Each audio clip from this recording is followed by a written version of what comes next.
புது கலர்ஸ் புது ஃபேஷனோட தி சென்னை சில்க்ஸ்ல இந்த பொங்கலை ஓஹோன்னு கொண்டாடுங்க. தி சென்னை சில்க்ஸ், ஸ்ரீநகர், வேளச்சேரி, குரோம்பேட் மற்றும் திருவள்ளூர்.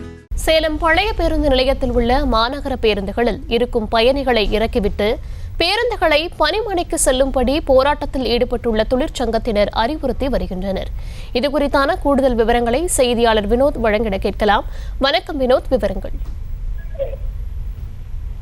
போக்குவரத்து ஊழியர்களின் வேலைநிறுத்தத்தால் சேலம் மாநகரத்தில் 90% பேருந்துகள் காலை முதல் இயக்கப்பட்டு வருகிறது. இந்த நிலையில் பழைய பேருந்து நிலையத்தில் மாநகருக்குள் மற்றும் கிராமத்திற்கு செல்லக்கூடிய பேருந்துகளை உடனடியாக நிறுத்திவிட்டு பணிமனைக்கு செல்லும்படி போராட்டத்தில் ஈடுபட்டுள்ள தொழிலாளர்கள் அங்க இந்த போராட்டத்தில் ஈடுபட்டிருக்கிறார்கள். இது மட்டுமல்லாமல் இயங்கிக் கொண்டிருக்கக்கூடிய பேருந்துகளை நிறுத்தி பயணிகளை இறக்கிவிட்டும் உடனடியாக பணிமனைக்கு செல்ல வேண்டும் என அறிவுறுத்தி வருகிறார்கள்.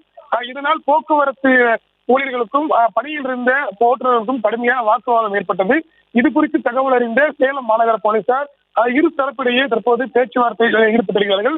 இது ஒரு புறம் இருந்தாலும் கூட பேருந்து நிலையத்திலிருந்து செல்லக்கூடிய பேருந்துகள் பாதுகாப்பாக செல்வதற்காக போக்குவரத்து போலீசாரும் அங்கு நிறுத்தப்பட்டிருக்கிறார்கள். 100க்கும் மேற்பட்ட போராட்டக்காரர்கள் பேருந்து நிலையத்துக்குள் நுழைந்து இது போன்ற செயலில் ஈடுபட்டுள்ளதால் அப்பகுதியில் இருக்கக்கூடிய பேருந்து பயணிகள் அதிர்ச்சியில் உடைந்திருக்கிறார்கள்.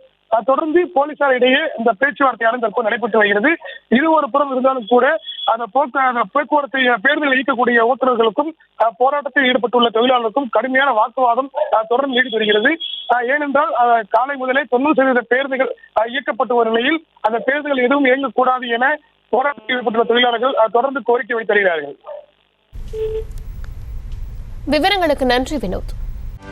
செய்திகளை உடனுக்குடனும் துல்லியமாகவும் தெரிந்து கொள்ள சப்ஸ்கிரைப் பண்ணுங்க.